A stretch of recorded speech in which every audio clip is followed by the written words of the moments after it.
Hello everyone, बेटा start कर रहे हैं हम लोग lecture second cell cycle and cell division chapter का। और इसमें टॉपिक लेंगे हम लोग मियोसिस। बहुत इंपॉर्टेंट चैप्टर है, बहुत सारी डिटेल्स हैं और मैं ये चाह रहा हूँ बेटा आपको कि प्रॉपरली सारी चीजें आप पढ़ें। और मैं एक चीज फिर रिपीट करूंगा इस लेक्चर में कि क्रैश कोर्स का ये मतलब नहीं कि आप प्रॉपरली नहीं पढ़े, आप प्रॉपर नोट्स बनाए ताकि आपको रिविजन में ईजी होगा। ठीक है, तो स्टार्ट कर दें हम लोग। और हमने फिनिश किया था माइटोसिस और वहां पर हमने साइटोकाइनेसिस आपको बताया था। हमने कहा था सेल प्लेट मेथड प्लांट में होता है और हमारे पास जो क्लीवेज मेथड होता है वो एनिमल सेल में होता है। उसके बाद मैं बात करता हूं बेटा अब टॉपिक मियोसिस की, फिर दोनों का एक सिग्निफिकेंस हम डील करेंगे। तो स्टार्ट कर रहे हैं इस लेक्चर में बेटा हम लोग टॉपिक मियोसिस। और मियोसिस में सबसे पहले हम ये जानेंगे कि मियोसिस की सिग्निफिकेंस क्या है, मियोसिस होती क्यों है। अगर मैं आपसे कहूं मियोसिस की सिग्निफिकेंस मुझे बता दो, तभी डिवीजन हम पढ़ेंगे तो समझ आएगा मियोसिस की क्या सिग्निफिकेंस है। Clear, what is significance of meiosis. Now important point ये है बेटा मियोसिस की सिग्निफिकेंस में हमने अभी आपको एक चीज रिलेट करूंगा मैं। हमने कभी क्लास 10th में ये पढ़ा था कि हमारे पास जो वेरिएशन है, वेरिएशन अगर मैं ए सेक्सुअल रिप्रोडक्शन में बात करता हूं, याद करिएगा इस बात को, उसका सोर्स क्या है? उसका सोर्स है बेटा, ध्यान से सुनना, उसका सोर्स है problem in DNA copying mechanism. DNA के कॉपी होने के मैकेनिज्म में, कॉपिंग मैकेनिज्म में प्रॉब्लम को हम क्या बोलते हैं? हम क्या बोलते हैं? सोर्स है वेरिएशन ए सेक्सुअल रिप्रोडक्शन में। लेकिन जब हम बात करते हैं बेटा, हमने कहा कि पर ये वेरिएशन के साथ प्रॉब्लम क्या है? वेरिएशन तो आ रही है, व्हाट इज प्रॉब्लम? प्रॉब्लम ये है बेटा, ये स्लो है बहुत, but this variation is slow, काफी स्लो है। ठीक है, फिर क्या हुआ? मियोसिस आई क्यों, ये समझ रहे हैं। फिर क्या हुआ कि भाई ठीक है, अगर ये वेरिएशन स्लो है तो फास्ट कैसे बनाओगे? फास्ट ऐसे बनाते हैं कि हमने क्या किया, हमने दो सेल ले लिए, दो सेल ले लिए। प्रॉब्लम ये है बेटा, प्रॉब्लम है कि ये वेरिएशन स्लो है।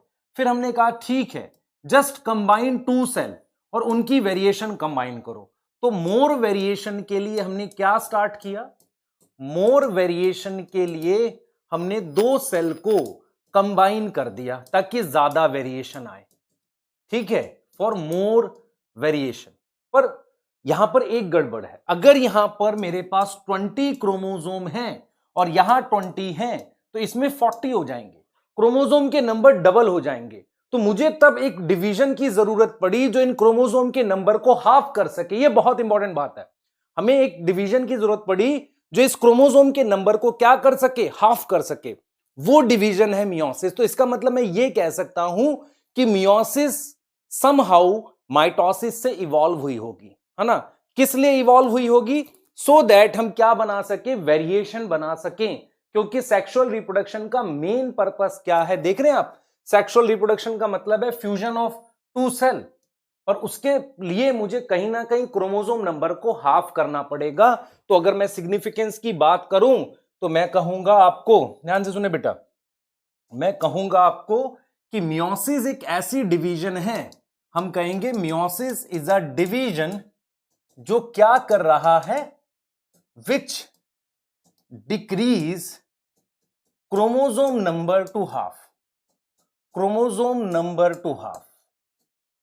ठीक है, और किसी भी यूकैरियोटिक ऑर्गेनिज्म में, चाहे वो हैप्लॉइड हो चाहे डिप्लॉइड हो, अगर सेक्सुअल रिप्रोडक्शन होगी तो मियोसिस होनी चाहिए। मैं इस बात को क्लियर बोल रहा हूं बेटा। इन एनी मैं यहां पर क्या लिख रहा हूं देख लो, इन एनी यूकैरियोटिक ऑर्गेनिज्म हमारे पास क्या होनी चाहिए? मियोसिस होगी। Meiosis occur if it is reproducing, if it is reproducing, कैसे? reproducing sexually। ये बहुत इंपॉर्टेंट बात हो गई। अगर वो सेक्सुअली रिप्रोड्यूस कर रहा है तो उसमें हमारे पास मियोसिस होना कंपलसरी है। इस बात को जरा ये देखो बेटा, इस बात को जरा इस चीज से देखो। मान लो आपके पास कोई डिप्लॉयड ऑर्गेनिज्म है, 2n है, डिप्लॉयड ऑर्गेनिज्म है। तो उसमें मियोसिस कहां होती है? मियोसिस होती है गैमेट बनाने के लिए, मियोसिस टू फॉर्म गैमेट, मतलब हैप्लॉइड सेल बना के उससे गैमेट या डायरेक्ट गैमेट बनाने के लिए। तो मियोसिस से जो हैप्लॉइड सेल होते हैं वो गैमेट की तरह काम कर सकते हैं। तो इसका मतलब डिप्लॉइड में मियोसिस टू फॉर्म गैमेट होगी। लेकिन अगर कोई ऑर्गेनिज्म हैप्लॉइड है, अगर कोई ऑर्गेनिज्म हैप्लॉइड है तो उससे गैमेट तो कैसे बनेगा? गैमेट जो बनेगा बेटा वो बनेगा माइटोसिस से। तो मान लो हमने गैमेट बना दिया, और कैसे बना दिया? ये रहा गैमेट, व्हाइट कलर से गैमेट दिखा रहे हैं, ये गैमेट बना दिया माइटोसिस से। ये दूसरे गैमेट के साथ फ्यूज करके इसने जाइगोट बना दिया। अब यहां पर हमारे पास क्या हो सकता है? इस जाइगोट में मियोसिस हो सकती है, ताकि वापसी कैसा आ जाए? हैप्लॉइड आ जाए।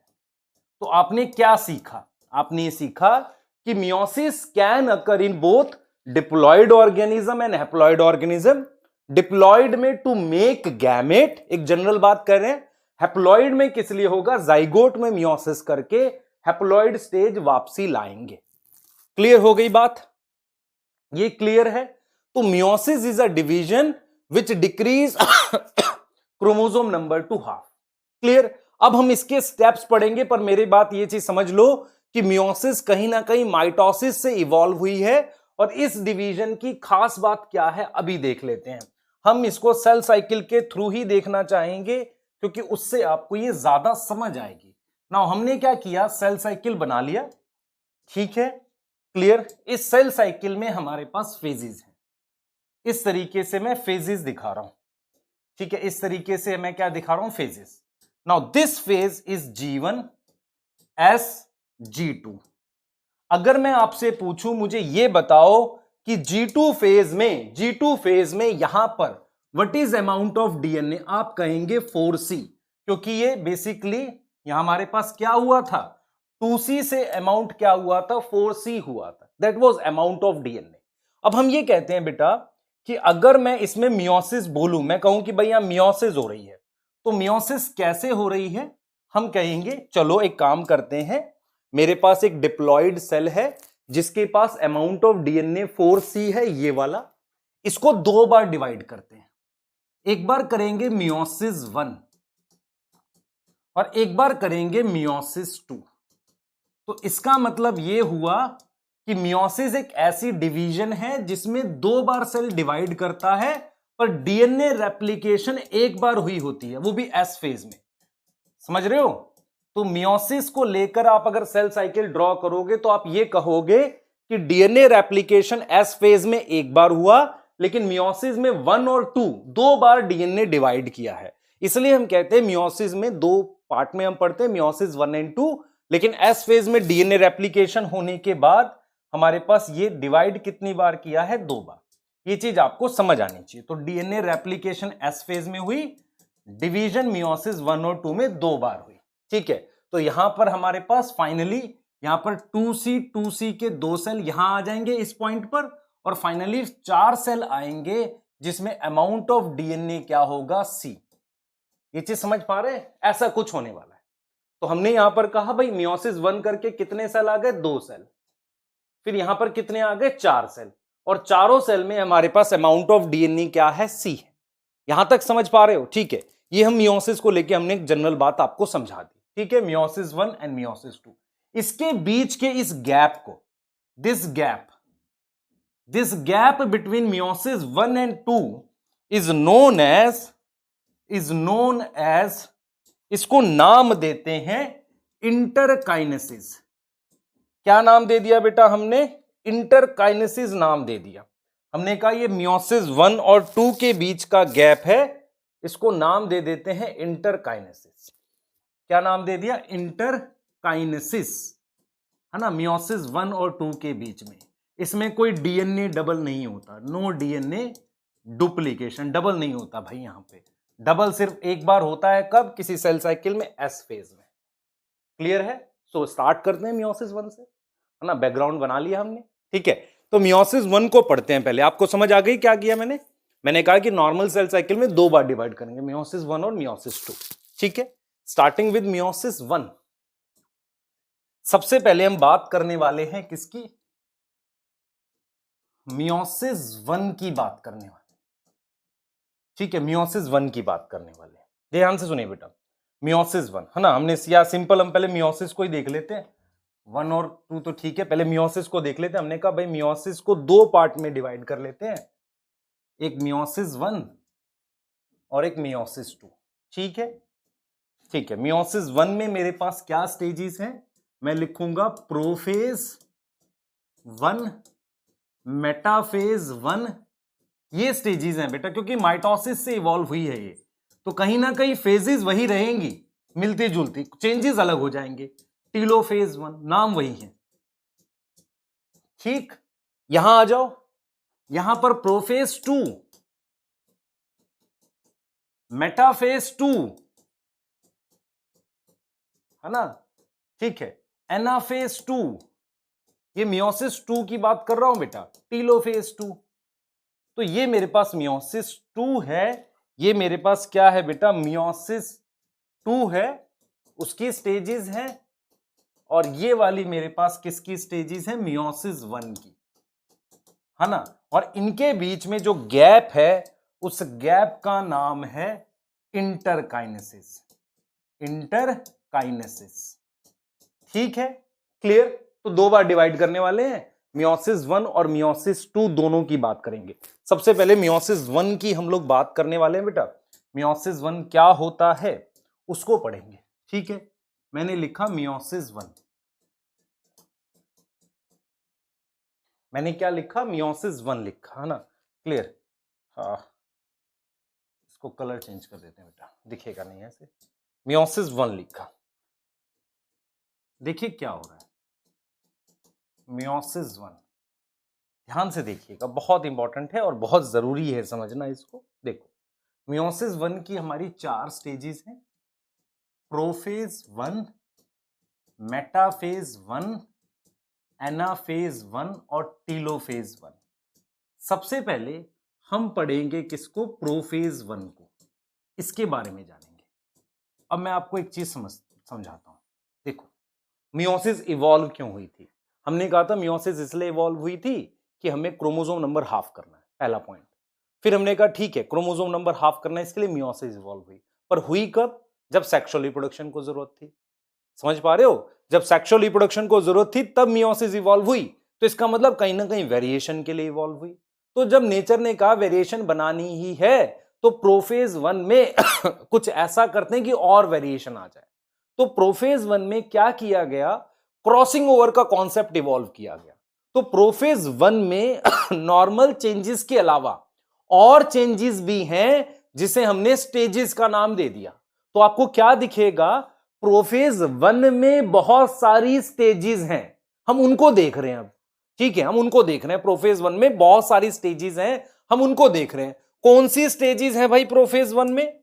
सबसे पहले हमने कहा भाई, सबसे पहली स्टेज, ध्यान से सुने बच्चे, हमारे पास जो स्टेजेस बनती हैं, कि प्रोफेज 1 में भी स्टेजेस हैं मेरे पास, उनमें जो सबसे पहली स्टेज है हमारे पास वो है लेप्टोटीन, लेप्टोटीन।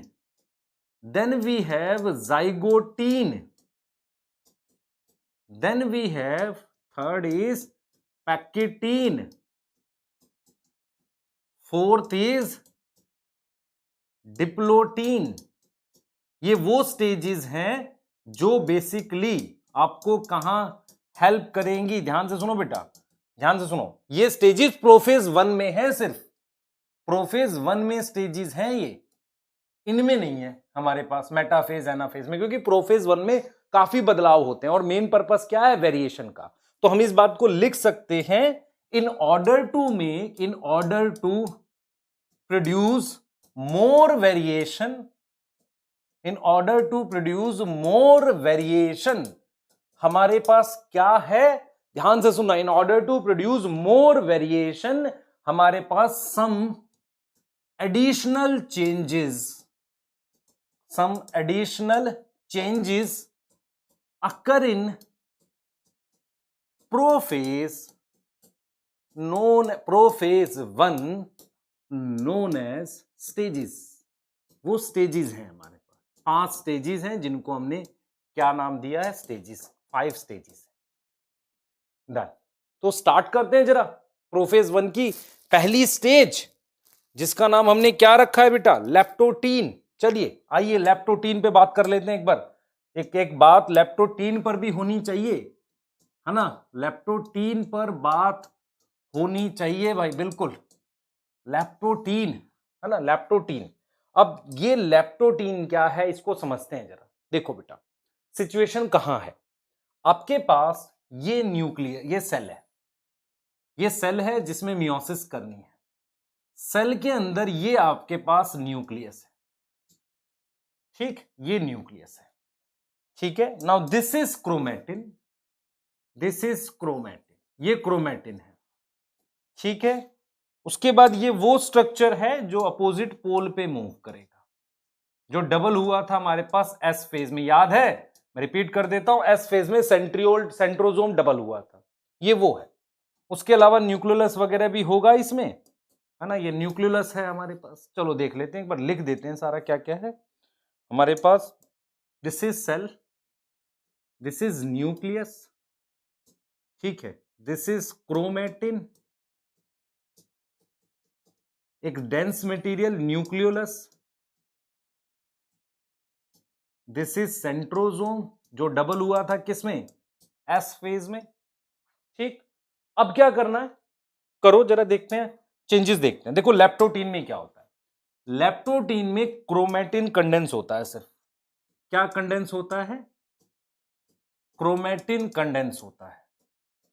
और एनसीईआरटी लिखती है कंडेंसेशन अकर थ्रू आउट, कंडेंसेशन होती है थ्रू आउट, अकर थ्रू आउट, लगातार कंडेंसेशन चलती रहती है, लगातार क्या है, कंडेंसेशन चलती रहती है ना।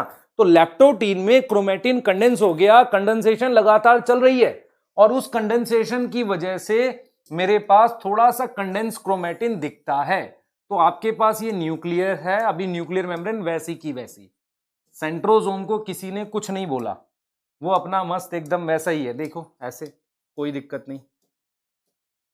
लेकिन ये थोड़ा कंडेंस हो गया, क्रोमेटिन जो है हमारे पास थोड़ा सा पहले से कंडेंस हो गया, है ना, कंडेंस हो गया, इसे हम कह रहे हैं कंडेंसेशन ना, ये क्रोमेटिन है, इसमें condensation, this is leptotene only, ठीक है, क्लियर। लेप्टोटीन में सिर्फ कंडेंसेशन होती है, इतना ध्यान रखना है।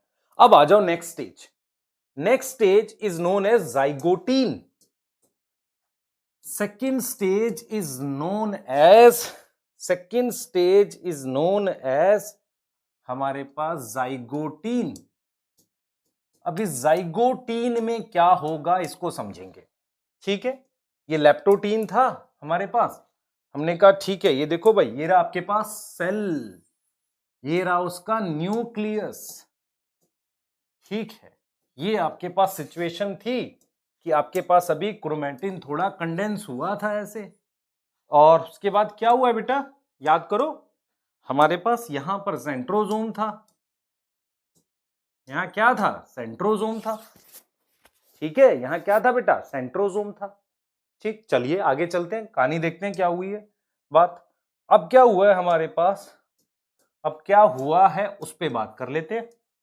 जाइगोटीन में क्या होता है एग्जैक्टली मुझे वो दिख जाते हैं, क्रोमोसोम जो हैं वो ऐसे पेयर में, मतलब बन के पेयर में दिखने स्टार्ट हो जाते हैं।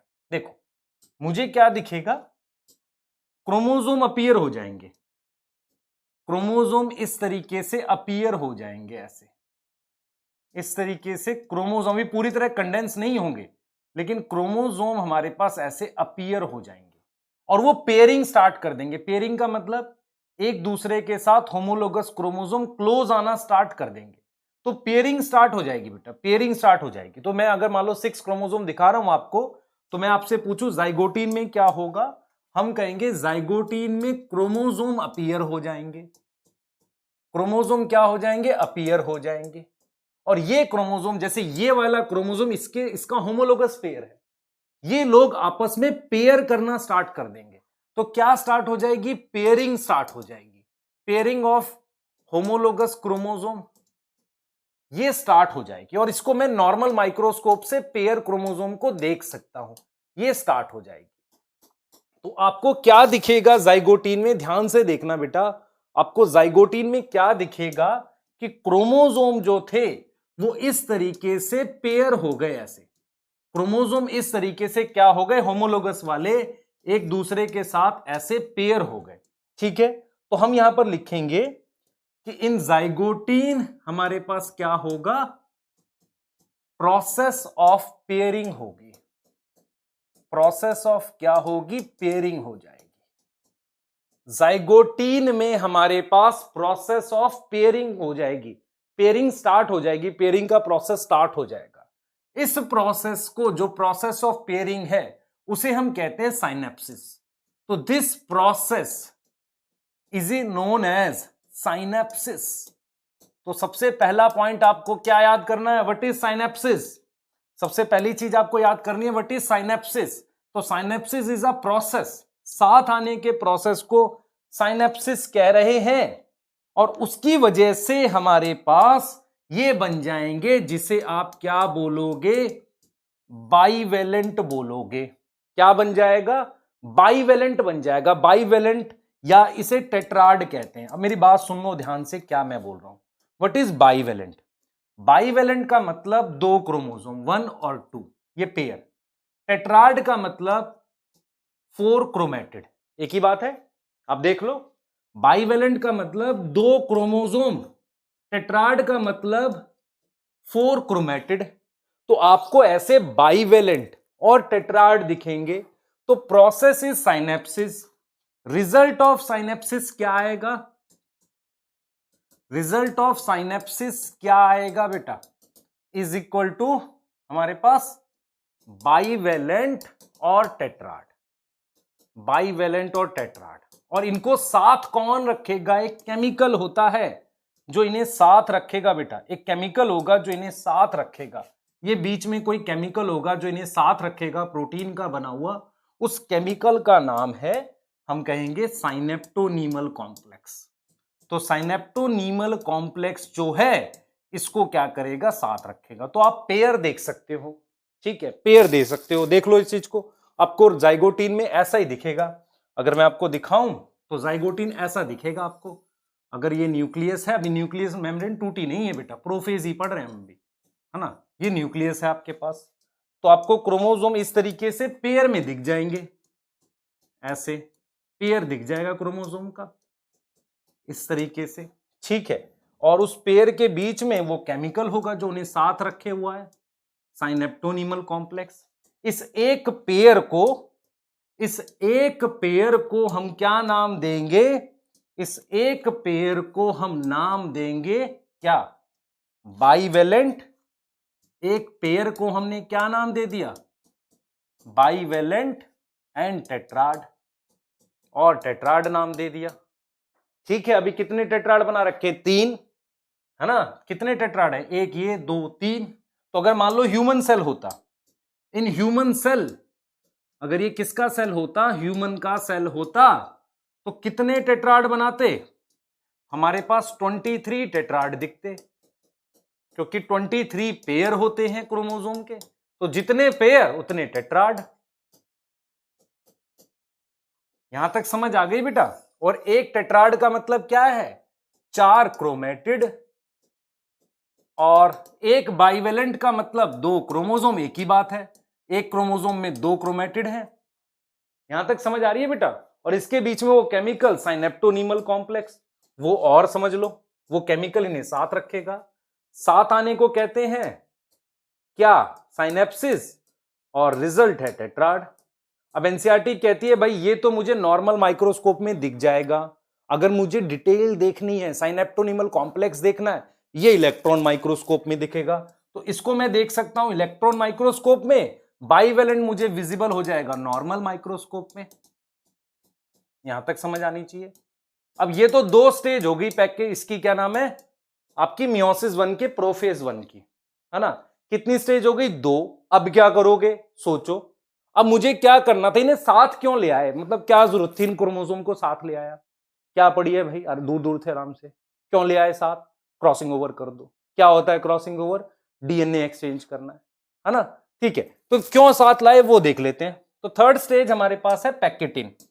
मियोसिस 1 के प्रोफेज 1 की थर्ड स्टेज है पैकेटिन। क्यों साथ लाए वो बता रहे हैं आपको, देख लो कहानी ये है, साथ क्यों लाए। पैकेटिन की बात कर दी हमने, ठीक है। पैकेटिन क्या होता है जरा देख लेते हैं। पैकेटिन क्या करता है बेटा पैकेटिन क्या करता है, ध्यान से सुनना जो मैं आपको बता रहा हूं, ठीक है। पैकेटिन क्या करता है, वो जैसे हमने कहा ना साथ ले आए, अब क्रॉसिंग ओवर करानी है, ठीक है।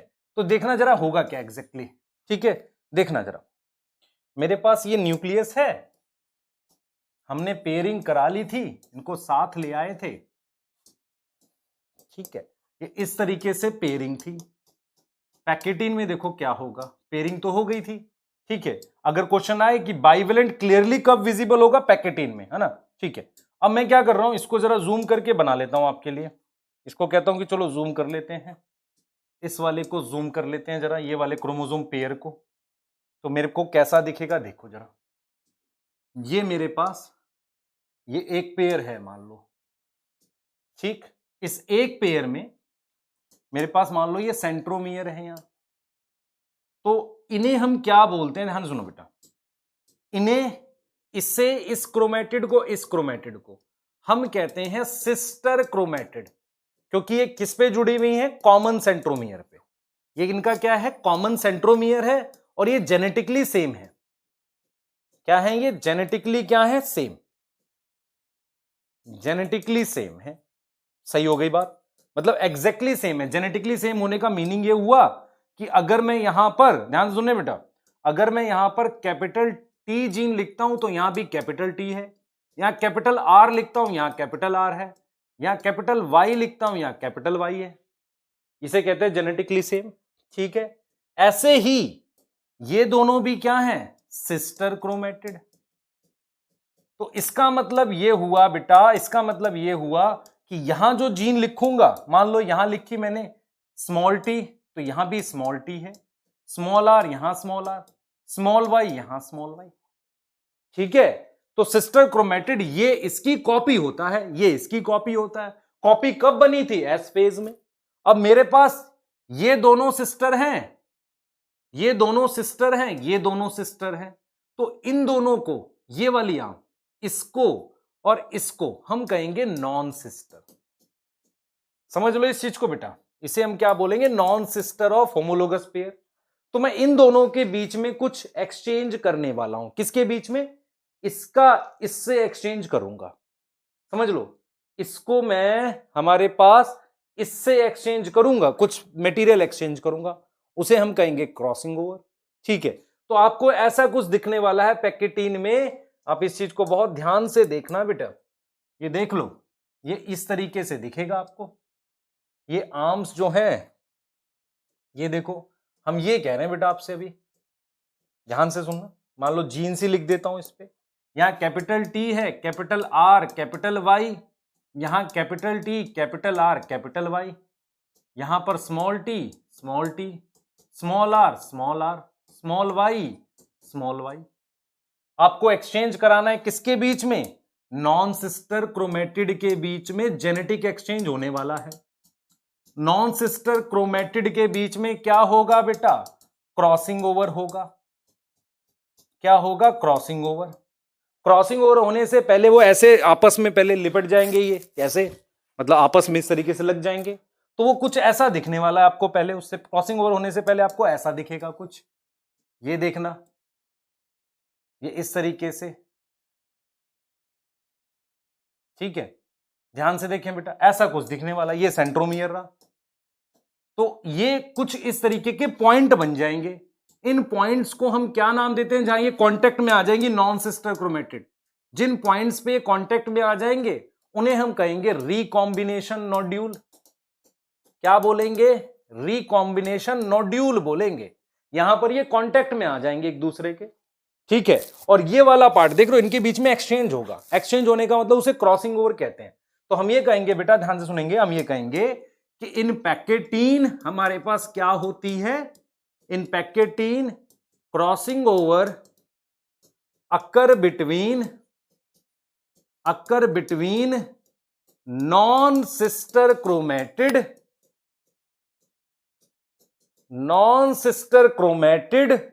Of homologous pair. Homologous pair के बीच में क्या होगा? नॉन सिस्टर क्रोमैटिड होगा। समझ लो इस बात को बेटा, नॉन सिस्टर क्रोमैटिड होगा होमोलोगस पेयर के बीच में। बहुत जरूरी बात है ये, नॉन सिस्टर क्रोमैटिड होगा किसके बीच में? होमोलोगस पेयर के बीच में। क्लियर है ये चीज? नॉन सिस्टर क्रोमैटिड होगा। क्लियर? यहां तक समझ आ रहा है बेटा? ठीक है, क्लियर। हाँ, तो नॉन सिस्टर, सॉरी कह रहा हूं मैं, non sister chromatid of homologous pair के बीच में एक्सचेंज होगा, जिसे हम क्या कहते हैं बेटा? क्रॉसिंग ओवर, है ना? इसे हम क्रॉसिंग ओवर कहते हैं। वो होगा किसमें? होगा पैकेटीन में।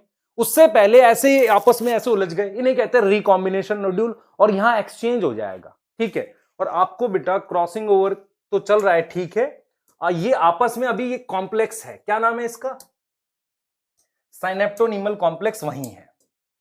ठीक है, साइनेप्टोनीमल कॉम्प्लेक्स यही है। तो अगर आपसे पूछे कि क्रॉसिंग ओवर कब होगा, आप कहेंगे पैकेटीन। रिकॉम्बिनेशन नोड्यूल कहां बनेगा? पैकेटीन। क्रॉसिंग ओवर का रियल मीनिंग अगर मैं आपको समझाऊं तो ये है, मैं ये वाली जो आर्म है, मान लो ये वाली आर्म इधर लगा दूं, ये स्मॉल वाई इधर लगा दूं, कैपिटल वाई इधर लगा दूं, उससे वेरिएशन आ जाएगी। कैसे आ गई वेरिएशन? देखो, ये स्मॉल वाई यहां लगा दूं, कैपिटल वाई यहां लगा दूं, तो small t small r small y, small t small r capital Y आ जाएगा। वेरिएशन आ गई ना? मतलब ये सिस्टर क्रोमैटिड, ये सिस्टर क्रोमैटिड दोनों सेम थे, लेकिन क्रॉसिंग ओवर होने की वजह से नॉन आइडेंटिकल सिस्टर क्रोमैटिड बन गए। तो सवाल देखो नीट में क्या आएगा? नीट में आएगा, सबसे पहले पूछेगा कि भाई आपसे सब, देखो क्या क्या पूछेगा अभी तक में से। क्वेश्चन लिख लेना ध्यान से, क्वेश्चन बता रहा हूं, इसको लिख लिया करो। मैं हर लेक्चर में क्वेश्चंस इंपॉर्टेंट बताता हूं, वो आते हैं। तो सबसे पहले पूछेगा पेयरिंग कब होगी, पेयरिंग बताओ कब होगी। फिर पूछेगा आपको टेट्राड कब दिखेगा, टेट्राड विजिबल कब होगा। दूसरा आपसे पूछ लेगा, मान लो पी प्लांट के टेट्राड बना दो, तो पी प्लांट में कितने क्रोमोसोम होते हैं? 14, तो उसके टेट्राड या बाइवेलेंट बता दो। ठीक है, क्लियर? ऐसा क्वेश्चन पूछेगा। कहेगा कोई ऑर्गेनिज्म है, इफ ऑर्गेनिज्म जो है उसमें टोटल मान लो क्या नाम है 60 क्रोमोसोम है डिप्लॉयड सेल में, डिप्लॉयड सेल में कह दे, या 60 क्रोमोसोम क्या करते हैं उसके गैमेट्स में कह देते हैं, चलो उसके गैमेट्स में 60 क्रोमोसोम है, टेट्राड बताओ कितना आएगा। तो ये पूछ लेते, चलो आंसर करते हैं इसके। पेयरिंग होगी बेटा, पेयरिंग किसमें हो रही है? जाइगोटीन में। टेट्राड कब दिख रहा है? जाइगोटीन में। पी प्लांट में कितने टेट्राड बनेंगे? 7, क्योंकि पेयर 14 का है तो 7 पेयर आते हैं, उतना ही टेट्राड होता है। ठीक है, 60 क्रोमोसोम है गैमेट में, तो डिप्लॉयड में कितना हो जाएगा? 120। तो टेट्राड क्या होता है? पेयर में लेते हैं तो 60 आएगा। इसका मतलब टेट्राड का नंबर गैमेट के नंबर के बराबर आ सकता है। ऐसे क्वेश्चन आएंगे। और देखो, आपसे कहेगा बेटा रिकॉम्बिनेशन नोड्यूल कब दिखेगा? आप कहोगे बढ़िया पैकेटीन में, सर ने बताया था। बेटा जो बताऊंगा आएगा, है ना? आप कहोगे पैकेटीन, चलो पैकेटीन में लेते हैं। आपसे पूछा जाएगा कि आफ्टर पैकेटीन, हम कहें आफ्टर पैकेटीन सिस्टर क्रोमैटिड बताओ आइडेंटिकल है कि नॉन आइडेंटिकल। आप कहोगे क्रॉसिंग ओवर हो गई, तो सिस्टर क्रोमैटिड बताओ जरा, आइडेंटिकल या नॉन आइडेंटिकल। आपसे पूछा जाए आइडेंटिकल या नॉन आइडेंटिकल, तो आप कहोगे भाई अब तो क्रॉसिंग ओवर हो गई, अब तो ये क्या बन गए हैं? नॉन आइडेंटिकल बन गए। ये भी बढ़िया है ना, नॉन आइडेंटिकल क्रॉसिंग ओवर। ठीक है, तो ये सब पूछेगा आपसे। ठीक है, रिकॉम्बिनेशन नोड्यूल पूछ सकता है, क्रॉसिंग ओवर कब होगी, वेरिएशन के लिए कर रहे हैं बेटा, वेरिएशन के लिए कर रहे हैं। अब अगली स्टेज है हमारे पास डिप्लोटीन। इसकी प्रोफेज की अगली स्टेज है डिप्लोटीन। किस लिए? सॉरी, प्रोफेज 1 की। हमने क्यों किया ये सारा काम? हमने ये सब करने का मेन पर्पस क्या था? हमने ये सब क्यों किया? हमने वेरिएशन लाने के लिए। पैकेटीन में वेरिएशन आ गई, अब इनको साथ रखने का क्या मतलब? ये पेयर कभी साथ नहीं रहते, अलग अलग रहते हैं, कोई दिक्कत नहीं। ये जो पेयर बनाए थे हमने, क्रोमोसोम पेयर, इनको साथ रखने का क्या मतलब? ये देखो, ये ऐसे पेयर थे, ये पेयर आपको ऐसे दिख रहे हैं, इस तरीके से। ये पेयर जो हैं वो आपको इस तरीके से दिख रहे हैं। इनकी आर्म्स जो हैं हमारे पास वो आर्म्स जो हैं आपस में ऐसे रैप हैं, अभी ऐसे इस तरीके से ये आपस में ऐसे रैप है ना, इस तरीके से आपस में रैप है। तो मैं इसको जरा जूम कर लेता हूं, एक डायग्राम को जूम कर लेते हैं। ठीक है, इसको जूम कर लेते हैं। चलो, इस वाले को जूम कर लिया हमने, जूम है ना। ठीक है, अब सुनो ध्यान से हुआ क्या, एग्जैक्टली हो क्या रखा है, ध्यान से सुनना। ये एक पेयर है जो आपस में इस तरीके से रैप है, ये ऐसे रैप था, क्रॉसिंग ओवर हो चुके पर अभी भी साथ है। ठीक है, इसके बीच में वो केमिकल है जिसे आप क्या नाम दे रहे थे, साइनेप्टोनीमल कॉम्प्लेक्स, वो अभी भी है। अब क्या होगा बेटा, डिप्लोटीन में अब इन्हें दूर करना है, दूर करना है क्रोमोसोम को। अब तो पेयर का कोई काम नहीं है, तो दूर क्या करने के लिए सबसे जरूरी है आप साइनेप्टोनीमल कॉम्प्लेक्स को डिसॉल्व करो। तो सबसे पहला काम होगा इनिशिएशन ऑफ डिसोल्यूशन, डिसोल्यूशन मतलब घुल जाना, dissolution of synaptonemal complex. साइनेप्टोनीमल complex को डिसॉल्व करना है। ठीक है भाई, कर देते हैं डिसॉल्व। तो साइनेप्टोनीमल कॉम्प्लेक्स को ध्यान से सुने, initiation of dissolution of synaptonemal complex ये करना है मैंने। ठीक है, कैसे करेंगे उस पर भी बात कर लेते हैं। तो initiation of dissolution of synaptonemal complex ये स्टार्ट हो जाता है, वो घुलना स्टार्ट हो जाता है। उससे क्या होता है, ये क्रोमोसोम एक दूसरे से दूर जाना स्टार्ट कर देते हैं। तो हम लिख सकते हैं बेटा, पेयर स्टार्ट टू सेपरेट, हल्का सा दूर जाएगा ना, हल्का सा दूर जाने की कोशिश करेगा। उससे क्या होगा, उससे क्या होगा, आपको ऐसा कुछ दिखेगा, ये सिर्फ उस जगह को छोड़कर बाकी सब जगह से दूर हो जाते हैं। मतलब क्या हुआ, वो पॉइंट जहां क्रॉसिंग ओवर हुई थी उसको छोड़कर बाकी जगह से अब क्रोमोसोम मुझे अलग अलग दिखते हैं। भाई ये दूर हो गए एक दूसरे से, मुझे प्रॉपरली ये क्या है, एक दूसरे से ऐसे दूर दिखते हैं। वो सिर्फ कहां, जहां पर क्रॉसिंग ओवर हुई उस पॉइंट को छोड़ के एक दूसरे से ऐसे दूर यहां पर दिखते हैं।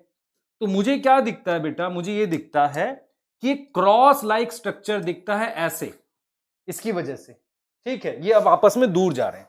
ठीक है, क्योंकि पहले तो उलझे हुए थे, नहीं पता चल रहा था। तो उसे हम कहते हैं, ध्यान सुने, उसे हम कहते हैं, क्या दिखता है, कैइजमेटा। क्या दिखेगा बेटा, कैइजमेटा दिखेगा। कैइजमेटा क्या होता है, क्रॉस लाइक स्ट्रक्चर। कैसा स्ट्रक्चर, क्रॉस लाइक स्ट्रक्चर दिखता है। कब, जब क्रोमोसोम एक दूसरे से मूव करते हैं। ठीक है, जब क्रोमोसोम एक दूसरे से दूर जा रहे होते हैं तो एक क्रॉस जैसा स्ट्रक्चर दिखता है, जिसे हम क्या कहते हैं, कैइजमेटा कहते हैं। ठीक है, क्या बोलते हैं, कैइजमेटा कहते हैं। ठीक है, यहां तक समझ आ रही है, क्लियर। तो इसे हमने क्या बोल दिया, कैइजमेटा बोल दिया, इसे हमने क्या बोल दिया, कैइजमेटा बोल दिया। ठीक है, क्रॉस लाइक स्ट्रक्चर दिख जाता है। क्लियर हो गई बात बेटा, इतना समझ आया। ठीक है, क्या किया था लैप्टोटीन में, सिर्फ कंडेंसेशन। जाइगोटीन में पेयरिंग करी थी, टेट्राड दिखा था, साइनेप्टोनीमल कॉम्प्लेक्स बना था। पैकेटीन में क्या करी, क्रॉसिंग ओवर, रिकॉम्बिनेशन नोड्यूल बनाया। ठीक है, डिप्लोटीन में उस कॉम्प्लेक्स को डिसॉल्व किया, दूर जा रहे हैं, क्रॉस लाइक स्ट्रक्चर दिखा, वहीं कॉन्टैक्ट में, उसे कह रहे हैं कैइजमेटा विजिबल है। ठीक है, होता क्या है बेटा, मैमल में, ध्यान से सुनना, मैमल में डिप्लोटीन स्टेज में अरेस्ट कर जाता है एग। जैसे अगर आप याद करो, मेरे से पूछो तो मैं कहूंगा भाई फीमेल में मतलब oogenesis स्टार्ट कब होती है, मैं कहता हूं जब उसका बर्थ हुआ उससे पहले ही हो जाती है, फीटल स्टेज वहां स्टार्ट होगी, मियोसिस स्टार्ट हो जाती है। लेकिन कहां अरेस्ट हो जाती है, प्रोफेज 1 के डिप्लोटीन में, यहां अरेस्ट हो जाती है। तो हम ये बोले अगर मैमल में डिप्लोटीन सबसे लॉन्गेस्ट स्टेज है, तो आप डिप्लोटीन को कैसे याद करोगे, क्या पॉइंट्स याद करोगे, आप कहोगे डिप्लोटीन जो है वो हमारे पास लॉन्गेस्ट स्टेज है, किसके अंदर, इन मैमल। क्योंकि जो ऊ साइट है वो अरेस्ट होता है किसमें, ऊ साइट अरेस्ट होता है, ऊगोनिया बोलना चाहिए वैसे, अरेस्ट होता है, अरेस्ट ऊ साइट बोलते हैं, अरेस्टेड डिप्लोटीन। डिप्लोटीन में वो अरेस्ट हो जाता है फॉर कब तक, प्यूबर्टी तक, है ना, तब जाके उसकी मियोसिस आगे स्टार्ट होती है। ये डिप्लोटीन की बात कर रहे हैं भाई, आगे चलते हैं। ये डिप्लोटीन की बात कर दी हमने, आगे बात करते हैं। तो डिप्लोटीन हमारे पास लॉन्गेस्ट स्टेज है इन मैमल्स, ऊ साइट अरेस्ट होता है किसमें, डिप्लोटीन में। ऊ साइट क्या हो जाता है, अरेस्ट हो जाता है। आगे की बात सुन लो ध्यान से, ये तो यहां हो गया। ठीक है, अब सुनो मेरी बात ध्यान से, ये डिप्लोटीन की बात कर दी हमने। ठीक है, अब आगे चलो, आगे देखो बेटा, उसके बाद मेरे को इसमें क्या क्या दिखता है, कैइजमेटा, कैइजमेटा अपीयर होता है ना, ये याद रखना आपने, ठीक है। और किसका इनिशिएशन हो जाता है, initiation of dissolution of, initiation of dissolution किसकी, साइनेप्टोनीमल कॉम्प्लेक्स, ऑफ साइनेप्टोनीमल कॉम्प्लेक्स, इसकी हमारे पास क्या हो जाती है, डिसोल्यूशन स्टार्ट हो जाती है।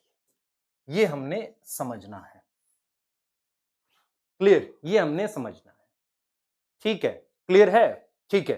तो ये दिमाग में बिठाना है ये सारी बातें। आगे चलो बेटा, आगे चलो, डिप्लोटीन के बाद हम लोग क्या पढ़ रहे हैं, डिप्लोटीन के बाद एक स्टेज है डायकाइनेसिस। देखो हमने क्या करा था, हम प्रोफेज पढ़ रहे थे, प्रोफेज में अभी तो बहुत सारे काम बाकी हैं, मुझे न्यूक्लियर मेम्ब्रेन तोड़नी है, मुझे सेंट्रोसोम को अपोजिट पोल पे मूव कराना है, तो वो सारे काम होंगे, पर उससे पहले देखो हम लोग डायकाइनेसिस कह रहे हैं। डायकाइनेसिस, देखो ये क्या होता है डायकाइनेसिस, देखो इसमें क्या होगा, मैंने ये बना दिया, ठीक है, ये सेल बना दिया, इस तरीके से है मेरे पास, ठीक है, ये सेंट्रोसोम है,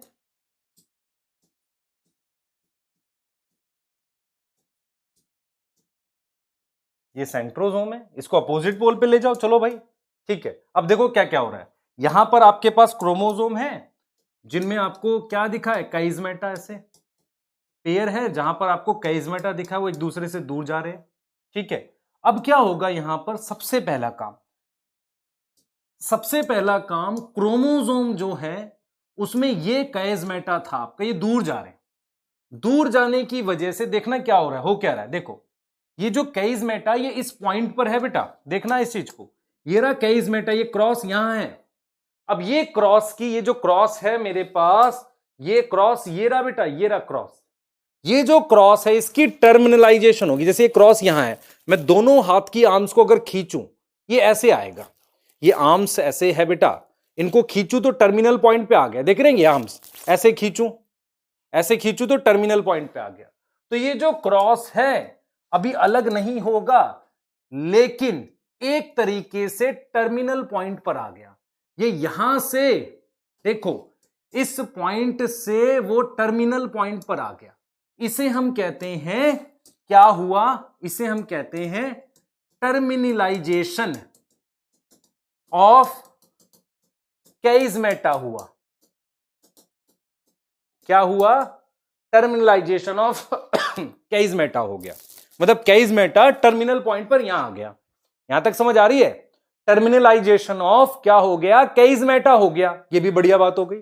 चलो आगे देखो, आगे देखो बेटा, ध्यान से सुनना, ये चीज हो गई, टर्मिनल पॉइंट पर आ गया, अब हम ये चीज जो हो गई, ये टर्मिनल पॉइंट पर देखो आ गया यहां पर, ठीक है। उसके बाद बचा हुआ काम सारा प्रोफेज का करेंगे, क्या बचा हुआ काम, centrosome move to opposite pole, अब सेंट्रोसोम को किस पे मूव करेंगे, move to opposite pole, centrosome को अपोजिट पोल पे मूव कर रहे हैं, पहला पॉइंट बहुत जरूरी, सेंट्रोसोम को अपोजिट पोल पे मूव कर रहे हैं। दूसरा पॉइंट, दूसरा पॉइंट हमारे पास, दूसरा पॉइंट ध्यान से सुनेंगे, centrosome move to opposite pole, next point ये है बेटा, नेक्स्ट पॉइंट ये है, नेक्स्ट पॉइंट ये है हमारे पास, centrosome move to opposite pole, move to opposite pole, उसके बाद क्या होगा, ध्यान से सुनो, हमारे पास क्या आ जाएगा, ध्यान सुनो, स्पिंडल फाइबर एराइज हो जाएंगे, ठीक है, रुक जाओ एक minute, centrosome move to opposite pole, spindle fibre उससे आने स्टार्ट हो जाएंगे, और हमारे पास ये सब क्या था, याद करो, न्यूक्लियोलस, ईआर, गोल्जी बॉडी, और लास्ट में न्यूक्लियर मेम्ब्रेन, ये सब डिसअपीयर हो जाएगा। तो इसका मतलब जो बचे हुए काम थे प्रोफेज के, वो कहां पूरे हुए, हमारे पास डायकाइनेसिस में, किसमें पूरे हुए, डायकाइनेसिस में। क्लियर हो गई बात, बिल्कुल नोट करो प्रॉपरली, सारा आपको याद करना है सही से समझ के, ठीक है। बचे हुए सारे काम, मतलब ये अपोजिट पोल पे मूव किया, न्यूक्लियोलस डिसअपीयर, क्रोमोसोम जो है, एक चीज याद रखना बेटा, माइटोसिस में क्रोमोसोम इज कंप्लीटली कंडेंस्ड, के क्वेश्चन लिख रहा हूं, अच्छा क्वेश्चन है बहुत, अगर आपसे पूछे question, in mitosis chromosome is completely condense, completely condense, पूरी तरीके से, ध्यान से सुनो, कंडेंस कब होगा, मैं कहूंगा मेटाफेज। और अगर मैं ये लिखूं कि इन, ध्यान से सुनना बेटा, इन meiosis chromosome is completely condense, तो मैं लिखूंगा प्रोफेज 1 में डायकाइनेसिस। ये एनसीईआरटी ने लिखा है। अब आपके पास ये इंपॉर्टेंट क्वेश्चन है, बहुत ध्यान से इसको करना आप, ठीक है। अब हमने क्या पढ़ लिया, प्रोफेज 1 पढ़ लिया है। अब हम क्या पढ़ेंगे बेटा, मेटाफेज, बहुत इंपॉर्टेंट फेज है। हम क्या पढ़ रहे हैं मेटाफेज पढ़ रहे हैं, ठीक है। मेटाफेज क्या होता है, देखो जरा, व्हाट इज मेटाफेज। मेटाफेज 1, हमने प्रोफेज 1 कंप्लीट कर लिया, अब मेटाफेज 1 पढ़ रहे हैं। अब सिचुएशन क्या है, पहले जरा सिचुएशन देखो, तभी आपको ये समझ आएगा। मेटाफेज 1 से पहले सिचुएशन क्या है, सेंट्रोसोम अपोजिट पोल पर पहुंच चुके हैं ऐसे, और उन्होंने वो धागा जिसे आप स्पिंडल कहते थे, स्पिंडल बनाना स्टार्ट कर दिया था, ठीक है। अब यहां पर क्रोमोसोम के पेयर अभी भी अलग नहीं हुए बेटा, वो जुड़े हुए हैं ऐसे, वो पेयर थे हमारे पास ऐसे क्रोमोसोम के, जो हमारे पास यहां ऐसे जुड़े हुए, ऐसे पेयर, जो अभी भी उस टर्मिनल पॉइंट पर ऐसे जुड़े हुए, ऐसे पेयर है क्रोमोसोम के आपके सामने, ठीक है। आपके सामने क्रोमोसोम के ऐसे पेयर हैं, ऐसे, है ना, ठीक, बहुत बढ़िया। अब आगे चलो। अब हमने क्या किया, हमने क्या किया इसके बाद, ध्यान से सुनना बेटा। हमने क्या करना है, स्पिंडल फाइबर क्रोमोसोम से अटैच करना है। तो सबसे पहले क्या होगा, मेटाफेज में हमारे पास जो स्पिंडल फाइबर हैं वो किससे अटैच होंगे, अटैच टू क्रोमोसोम पेयर। किससे अटैच होंगे, क्रोमोसोम पेयर से अटैच होंगे, ठीक है। ये तो बात समझ में आ रही है। ये क्रोमोसोम पेयर कुछ इस तरीके से है, अभी ये मान लो ये क्रोमोसोम है, अभी भी ये टर्मिनल पॉइंट पर ऐसे अटैच है। इस पर ये रहा मेरे पास सेंट्रोमियर, दिस इज सेंट्रोमियर, और ये रहा मेरे पास काइनेटोकोर, और इस पेयर पर आकर मेरे पास क्या लग जाएगा, ये स्पिंडल फाइबर। क्या लग जाएगा बेटा, हमारे पास इस तरीके से, ध्यान दें, स्पिंडल फाइबर ऐसे, ये होने वाला है, ठीक है। मेटाफेज में सबसे पहले क्या होगा, क्रोमोसोम पेयर पे स्पिंडल फाइबर जुड़ेंगे, तो आपको ऐसा कुछ दिखेगा, ध्यान से सुने, आपको कुछ इस तरीके का दिखेगा।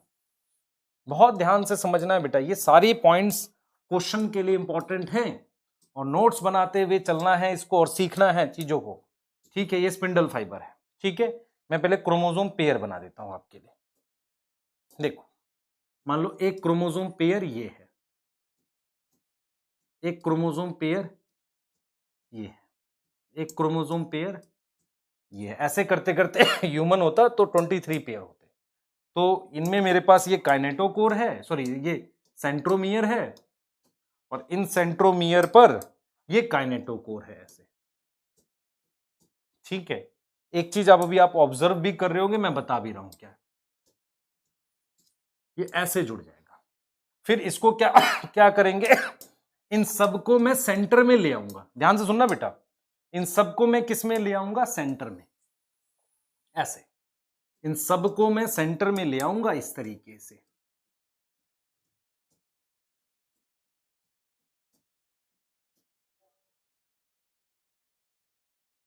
ऐसे, ठीक है, क्लियर। इस तरीके से मैं क्या करूंगा, ऐसे सेंटर, अभी देखो जुड़े हुए हैं यहां पर। अगर मैं आपको एक चीज बताऊं, ये देखो इनका सेंट्रोमियर है, और मैंने क्या किया, ये काइनेटोकोर, देखिए व्हाइट कलर से काइनेटोकोर दिखाया है और मेरे पास ये सेंट्रोसोम थे जिन्होंने एस्टर बनाया होगा और उससे मेरे पास ये स्पिंडल फाइबर आ रखे। तो अगर आप एक चीज ऑब्जर्व करो, हमने क्या किया है, इन सबको ऐसा सेंटर में ले आए हैं, इसे मेटाफेजिक प्लेट कह रहे हैं। ठीक है, सबसे पहले यहां तो क्या हुआ, इस पॉइंट पर क्या हुआ, स्पिंडल फाइबर अटैच हुए। स्पिंडल फाइबर क्या हुए, अटैच हुए, किस पर, ऑन क्रोमोसोम पेयर पे। क्रोमोसोम पेयर पे स्पिंडल फाइबर अटैच हो गए। ठीक है, देखो अटैच हो गए। उसके बाद ये स्पिंडल फाइबर कहां आ गए, कहां आ गए, मेटाफेजिक प्लेट पे। कहां आ गए, मेटाफेजिक प्लेट पे, उस पर आ गए। ठीक है, मेटाफेजिक प्लेट पर आ गए, ध्यान से सुनना। तो वो मेटाफेजिक ऐसे प्लेट पर आ गए, कौन आ गए, ये स्पिंडल फाइबर आ गए। तो स्पिंडल फाइबर हमारे पास मेटाफेजिक प्लेट पर आ गए ऐसे, यहां तक समझे बेटा, मेटाफेजिक प्लेट पर आ गए ये स्पिंडल फाइबर ऐसे, ये चीज समझो। ठीक है, मतलब सेंटर में आ गए, इक्वेटर पे आ गए। लेकिन एक डिफरेंस आपको फील होगा इसको नॉर्मल मेटाफेज से, फर्क ध्यान से सुनना जो आपको समझाऊंगा मैं। अगर मैं बात करता हूं नॉर्मल मेटाफेज की, देखो मेटाफेज 1, ये मेटाफेज 1 है बेटा, देख रहे हो, ये मेटाफेज 1 है, नॉर्मल मेटाफेज नहीं है माइटोसिस वाला, मेटाफेज 1 है। फर्क देखो आपको क्या फील होगा, आपको डिफरेंस ये फील होगा कि अगर मैं आपसे कहता हूं नॉर्मल मेटाफेज के लिए, तो नॉर्मल मेटाफेज में हमारे पास, नॉर्मल मेटाफेज में हमारे पास क्या होता है, इस चीज को समझना। नॉर्मल मेटाफेज में क्या होता है, आपके पास ये क्रोमोसोम होता है, on that chromosome we have centromere, centromere पे ये काइनेटोकोर है, ये काइनेटोकोर है, और उस काइनेटोकोर पे स्पिंडल फाइबर जुड़ा हुआ है ऐसे, इस तरीके से। तो आपको क्या दिखेगा, आपको क्या ऑब्जर्व करना है यहां पर आपको ये ऑब्जर्व करना है कि एक क्रोमोसोम पर मेरे पास 2 स्पिंडल फाइबर हैं, समझ रहे हैं, 2 स्पिंडल फाइबर हैं। ये किस में हो रहा है, मेटाफेज में हो रहा है। ठीक है, लेकिन जो हमने मेटाफेज 1 पढ़ा, जो हम किसकी बात कर रहे हैं, मियोसिस के मेटाफेज 1 की बात कर रहे हैं, उसमें देखो डिफरेंस क्या है। वहां पर ऐसे पेयर बना हुआ है क्रोमोसोम का, इस तरीके से, जो ऐसे अटैच है, उस पर ये आपने सेंट्रोमियर बना दिया और उस पर आपने क्या लगा दिया, ऐसे काइनेटोकोर। तो आप देखो इस पे 2 काइनेटोकोर हैं, एक यहां है और एक यहां है। इस पर क्या है मेरे पास, ये नॉर्मल मेटाफेज की बात कर रहा हूं, इस पे देख रहे हो एक क्रोमोसोम पर एक काइनेटोकोर है, तो एक यहां आ गया। तो हमने क्या देखा यहां पर, हमने ये देखा कि एक पेयर पे, समझो इस बात को, हमने क्या ऑब्जर्व किया बेटा, एक पेयर ऑफ क्रोमोसोम पे, एक पेयर ऑफ क्रोमोसोम पे हमारे पास 2 स्पिंडल फाइबर या और 2 क्रोमोसोमल फाइबर हैं, ये मैंने ऑब्जर्व किया, ये मैंने ऑब्जर्व किया बेटा, कि ये चीज आपने ऑब्जर्व करी। यहां पर मेटाफेज में एक पर 2 फाइबर है, एक ये रहा, एक ये रहा। अच्छा, इस वजह से इसमें आपको डबल प्लेट दिखेगी, एक प्लेट ये रही, एक प्लेट इस क्रोमोसोम की पूरी लाइन ये रही, दूसरी ये रही। तो डबल मेटाफेजिक प्लेट किसमें दिखती है मुझे, मेटाफेज 1 में, डबल मेटाफेजिक प्लेट। यहां तक समझ आया, इसका मतलब यह हुआ कि क्रोमोसोम पेयर, ये देख रहे हो पेयर ऐसे अटैच है अभी भी, ये देख रहे हो यहां पर अभी भी अटैच है, वहां पर अभी भी अटैच है। तो क्रोमोसोम पेयर जो है हमारे पास, ये अटैच है अभी भी ऐसे, वो पेयर अटैच है। ठीक है, पेयर, और कहां अटैच है हमारे पास, मेटाफेजिक प्लेट में, और उस पेयर पे हमारे पास देखो ये एक पेयर है। इस चीज को समझना आप लोग ध्यान से, मैं क्या कहना चाह रहा हूं, मैं कह रहा हूं कि मान लो एक पेयर है, ये एक पेयर है, इस पे एक थ्रेड ऊपर एक थ्रेड नीचे, मान लो ये रूम जो भी है, ये एक सेल है, तो ये एक पेयर है, ये ऐसे जुड़ा हुआ है पेयर, इस वाले से एक थ्रेड ऊपर एक थ्रेड नीचे है, इस एक पेयर के आगे मान लो एक और पेयर है, उससे एक थ्रेड ऊपर एक थ्रेड नीचे है, उसके पीछे मान लो एक और पेयर है, एक थ्रेड ऊपर, तो ऐसे करके 2 लाइन बनी हुई है, एक इस क्रोमोसोम की लाइन है, एक इस क्रोमोसोम की लाइन है। ह्यूमन के सेल होते तो कितने क्रोमोसोम पेयर लगे रहते? 23, जिससे एक थ्रेड ऊपर एक थ्रेड नीचे। क्लियर हो गई बात? बताओ, ये चीज ठीक है? तो this is basically what meiosis is. बहुत ध्यान से समझना है बेटा, ये हमारे पास मियोसिस है जिसमें हम क्रोमोसोम पेयर की बात कर रहे हैं। यहां तक समझ आ रहा है बेटा? क्रोमोसोम पेयर की बात कर रहे हैं। तो ये हमने समझा इस चीज को, ठीक है, ये हमने समझा इस चीज को। तो मियोसिस जो है बेटा हमारे पास, मैं रब नहीं कर रहा हूं, एक और स्लाइड है सेम। मियोसिस जो हमारे पास है उसमें मेटाफेज 1 में मेरे पास डबल मेटाफेजिक प्लेट दिख रही है, लेकिन नॉर्मल मेटाफेज में सिंगल प्लेट होती है। मतलब पूरे 46 क्रोमोसोम ऐसे लाइन से लगे रहते हैं, उनसे एक थ्रेड ऊपर एक थ्रेड नीचे। देख रहे हो, ये मान लो एक क्रोमोसोम है, उस एक क्रोमोसोम के सेंट्रोमियर से एक थ्रेड ऊपर एक, ऐसे 46 लगे हुए हैं। लेकिन मियोसिस के मेटाफेज 1 में पेयर लगा हुआ है, ऐसे 23 पेयर लगे हुए हैं। इसीलिए हम कह रहे हैं डबल प्लेट, एक येरी और एक येरी। ठीक है, यहां तक समझ आ गया? डबल मेटाफेजिक प्लेट है बेटा। ठीक है, तो इस चीज को देखते हुए हम आगे बढ़ते हैं। अब हम पढ़ेंगे बेटा एनाफेज 1। क्या पढ़ने वाले हैं हम पढ़ने वाले हैं एनाफेज 1। एनाफेज 1, इसमें क्या होगा? एनाफेज 1 में क्या होगा? बहुत ध्यान से सुनना बेटा, इंपॉर्टेंट है एनाफेज 1। देखो क्या होगा, क्या करो, बना लो फिर से सेल। आपके सामने पेयर लगा हुआ है पूरा का पूरा। अगर आपको मेरी बात समझ आए तो इस तरीके से ये पेयर है जो यहां अटैच है अभी भी,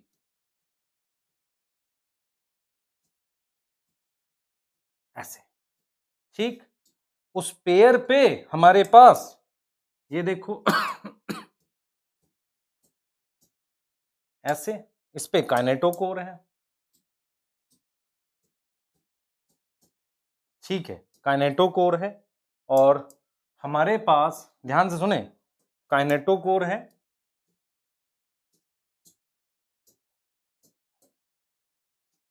ये देखो इस तरीके से हमने स्पिंडल फाइबर जोड़े हुए, डबल मेटाफेजिक प्लेट है। ये मेटाफेज की सिचुएशन है बेटा। ये किसकी सिचुएशन है? हमारे पास मेटाफेज की सिचुएशन है कि एक ऐसे स्पिंडल फाइबर जुड़े हुए, डबल प्लेट बता दी ना हमने, देख रहे हो, एक प्लेट ये थी, ये वाली लाइन, और एक ये थी। एनाफेज में क्या होता है? पूरा पूरा पेयर, मतलब क्या होगा? पेयर अलग होने लगेगा। मतलब क्या हुआ? ऐसा कुछ दिखेगा आपको, इस तरीके से कुछ दिखेगा बेटा। ध्यान से देखना, इंपॉर्टेंट है बहुत ज्यादा। ऐसा कुछ हो रहा होगा, ये पेयर आपको अलग होते हुए दिखेंगे ऐसे।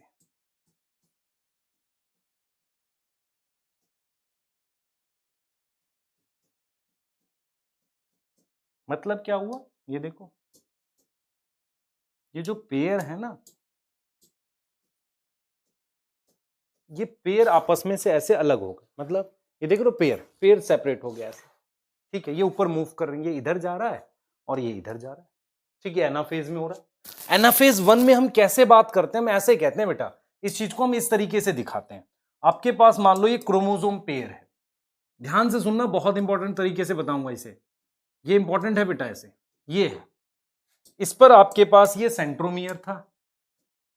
ठीक, क्लियर? इस सेंट्रोमियर पे मेरे पास ये काइनेटोकोर था। मैं काइनेटोकोर बार बार इसलिए बना रहा हूं ताकि याद भी हो आपको कि सेंट्रोमियर पर काइनेटोकोर होता है। मैंने क्या किया, सबसे पहले क्या होगा समझो। सबसे पहले क्या होगा बेटा, ये आपस में सेपरेट होंगे। मतलब ये आर्म जो जुड़ी हुई थी अलग होंगी। इस अलग होने को कहते हैं डिसजंक्शन। तो सबसे पहले हमारे पास क्या होगा? सबसे पहले ये आर्म सेपरेट होंगी। इस आर्म सेपरेट होने के लिए वर्ड यूज करते हैं डिसजंक्शन। क्या वर्ड यूज कर रहे हैं? डिसजंक्शन। डिसजंक्शन, डिसजंक्शन होगा, करते हैं डिसजंक्शन। मतलब ये आर्म सेपरेट कर रहे हैं इनकी। ठीक, ये आर्म सेपरेट कर रहे हैं हम। ये देखो, ये आर्म्स अलग हो गए इनकी आपस में।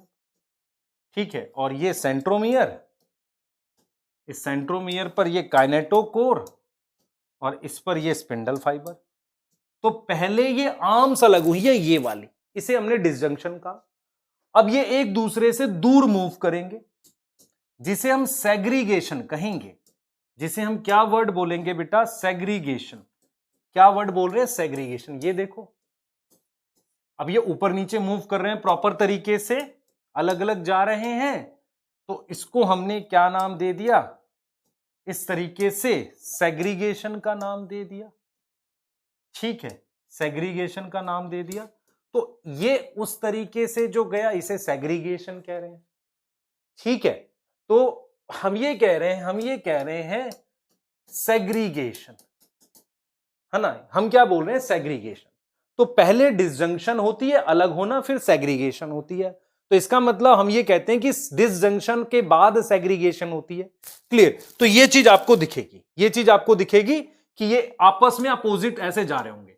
अगर ये टोटल 46 क्रोमोसोम होते तो 23 ऊपर और 23 नीचे मूव करते, ऐसे अलग हो जाते अलग अलग। ठीक है, माइटोसिस में क्या होता था, 46 बीच में से टूट के अलग होते थे, तो 46 ऊपर 46 नीचे। मियोसिस है, पेयर है, एक ऊपर एक नीचे मूव कर रहा है। यहां तक समझ आ रही है बेटा, ये चीज समझो। तो एनाफेज 1 में क्या याद रखोगे, एनाफेज 1 में याद रखोगे, एक तो डिसजंक्शन होती है, सेग्रीगेशन होती है किसकी, होमोलोगस पेयर की।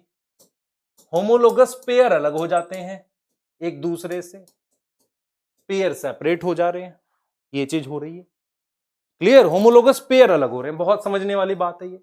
अब यहां पर कुछ क्वेश्चन इस बात को लेकर आते हैं, और आपने ये पढ़ा था उसमें, क्या नाम है, जेनेटिक डिसऑर्डर, जब उसमें पढ़े थे प्रिंसिपल ऑफ इनहेरिटेंस में, कि नॉन डिसजंक्शन से हमारे पास डिजीज होती है।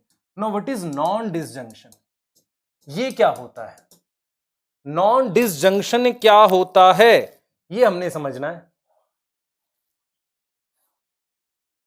ये क्या होता है, इसको समझना है हमने। ठीक है, क्लियर। देखो मैं क्या बताना चाह रहा हूं बेटा, देखो ये मान लो मैंने सेल बना दिया, ये आपके पास क्रोमोसोम पेयर है, दिस पेयर,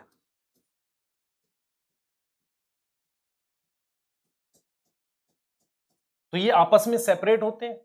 कई बार क्या होता है कि पेयर अलग नहीं हो पाता, मतलब ये जो पेयर है मेरे पास ये अलग नहीं हो पाता, तो पूरा का पूरा पेयर एक पोल पे मूव कर जाता है, बाकी तो सेपरेट हो जाते हैं, ये सेपरेट हो जाते हैं। अगर पेयर सेपरेट ना हो उसके लिए कहते हैं नॉन डिसजंक्शन। नॉन डिसजंक्शन का मतलब पेयर सेपरेट नहीं हो पाया, वो आर्म्स अलग नहीं हो पाई। तो नॉन डिसजंक्शन की वजह से क्या होगा कि मैं कह रहा हूं पेयर नॉट सेपरेटेड, तो इसका मतलब वो एक पोल पे चला जाएगा।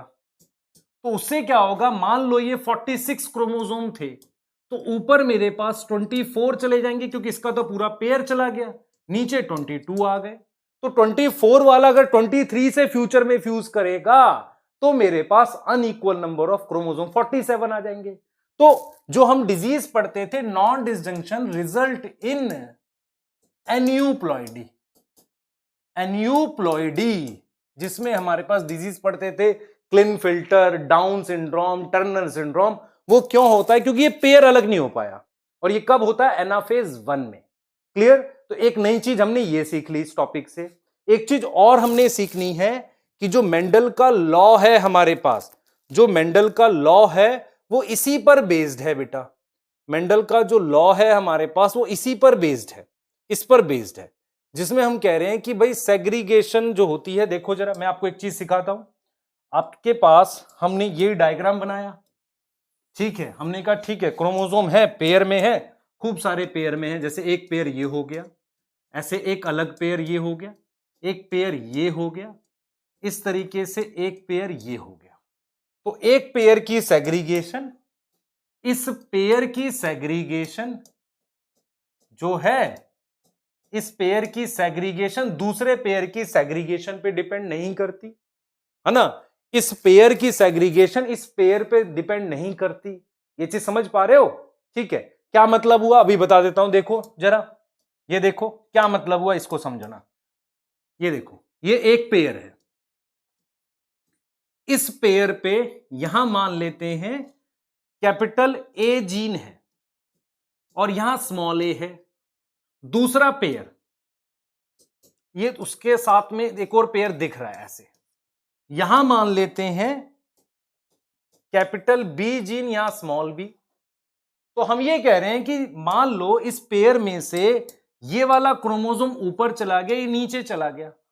अब इन दोनों में से कोई भी एक ऊपर जा सकता है, क्योंकि पेयर है ना, देखो एक पेयर ये रहा, एक पेयर इसके आगे है, तो इस पेयर में से ऊपर नीचे कौन जा रहा है वो अगले वाले पेयर पे डिपेंड नहीं कर रहा। मतलब इस पेयर का अलग होना, जैसे स्मॉल ए ऊपर गया तो उसके साथ इन दोनों में से कोई भी ऊपर जा सकता है, क्योंकि वो डिपेंड करता है थ्रेड किस पे अटैच है, ऊपर वाला अटैच है कि नीचे वाला थ्रेड अटैच है इस क्रोमोसोम। क्लियर? तो segregation of this pair is independent to segregation of this pair. This is law of independent assortment. पर मेंडल ने फैक्टर के लिए बोला था, उसने क्रोमोसोम के लिए नहीं बोला। पर मैं इंडिपेंडेंट असॉर्टमेंट का मतलब ये बता रहा हूं कि इस पेयर की सेग्रीगेशन है ना, वन पेयर की इसका अलग होना, तभी तो अलग अलग कॉम्बिनेशन बनेंगे। Segregation not depend on segregation of another pair। एक पेयर की सेग्रीगेशन दूसरे पेयर की सेग्रीगेशन पे डिपेंड नहीं करता, उसे हम कहते हैं बेटा एक तरीके से इंडिपेंडेंट असॉर्टमेंट। ठीक है, उससे क्या होगा, अगर स्मॉल ए ऊपर गया तो उसके साथ स्मॉल बी भी जा सकता है या कैपिटल बी जा सकता है। This will different combination. अगर ह्यूमन में मेरे पास, ध्यान से सुनो, अगर मैं यहां पर कितने दिखा रहा हूं, ये सिर्फ दो पेयर दिखा रहा हूं, यहां 4 कॉम्बिनेशन पॉसिबल है। कैसे निकाला मैंने, देखो जरा। एक कॉम्बिनेशन बनेगा स्मॉल ए स्मॉल बी, एक स्मॉल ए कैपिटल बी, एक capital A small b capital A capital B, 4 combination बन गए। लेकिन ह्यूमन में तो 23 पेयर होते हैं, तो सोचो कितने ही कॉम्बिनेशन बनते होंगे, है ना। तो इसका मतलब 2 जगह वेरिएशन आती है। अगर आपसे कोई पूछे कि मुझे ये बताओ मियोसिस में कहां वेरिएशन आती है, तो मैं कहूंगा भाई मियोसिस में 2 जगह वेरिएशन आती है। 2 पॉइंट्स हैं जो वेरिएशन को लेकर हैं। कौन कौन से हैं? एक है पैकेटीन और दूसरा है बी। सेकंड है हमारे पास एनाफेज 1।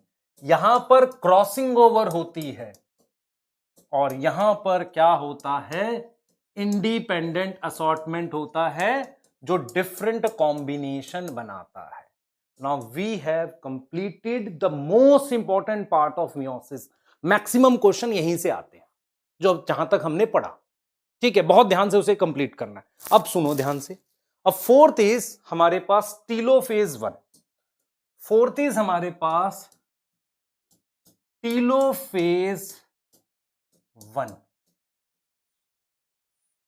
टीलोफेज 1, टीलोफेज 1 जो है ध्यान से सुनेंगे। टीलोफेज 1 जो है एग्जैक्टली वो है क्या? टीलोफेज 1 जो है हमारे पास वो क्या है? इसमें अब वही नॉर्मल टीलोफेज जैसी चीज है कि क्रोमोसोम हमारे पास अपोजिट पोल पे पहुंच चुके हैं। ये क्रोमोसोम मेरे पास अपोजिट पोल पे यहां पहुंच गए, इस तरीके से पूरे के पूरे क्रोमोसोम पहुंच गए। अब उसे मुझे डीकंडेंस करके क्रोमेटिन बनाना है।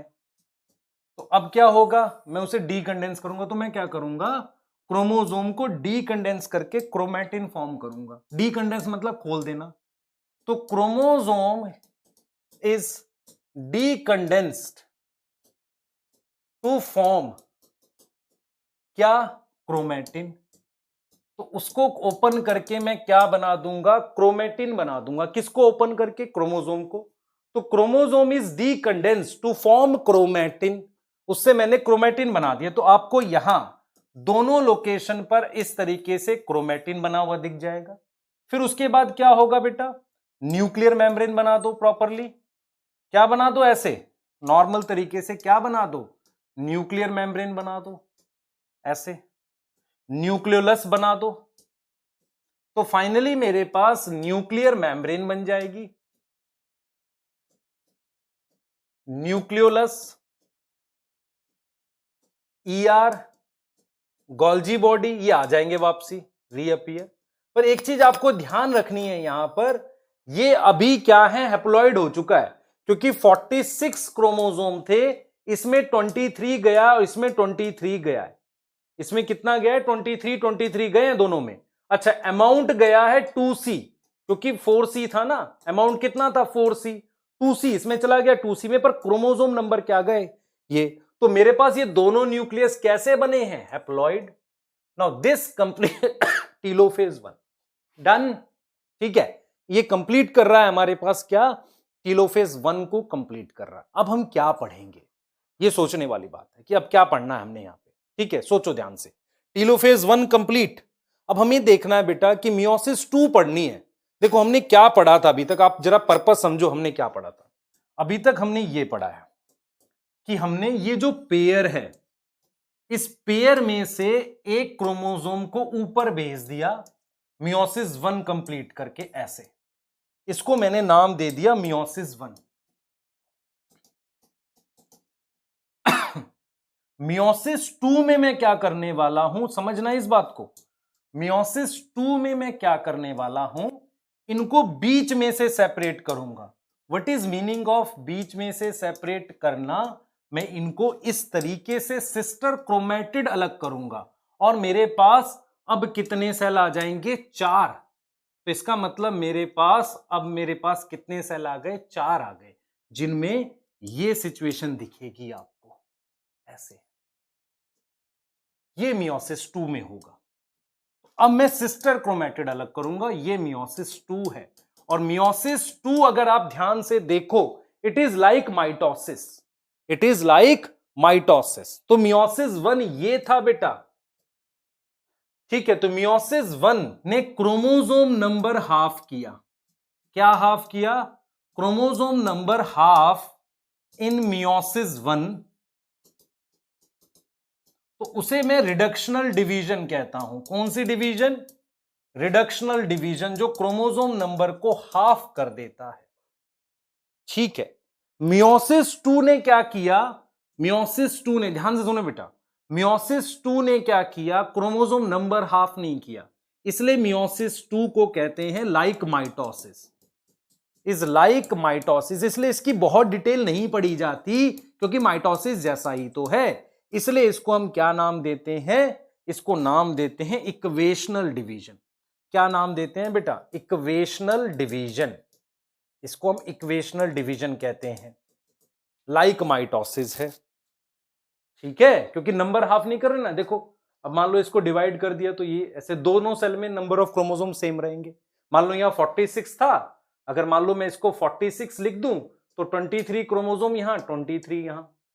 अब 23 को बीच में से ऐसे सेंट्रोमियर से डिवाइड करूंगा तो 23 इसमें, 23 इसमें, तो नंबर कहां चेंज हुआ? 23 यहां है ना, ये तो नंबर तो सेम रहा इसमें और इसमें, देख रहे हो। तो इसलिए हम क्या कह रहे हैं उसे? Equational division like mitosis.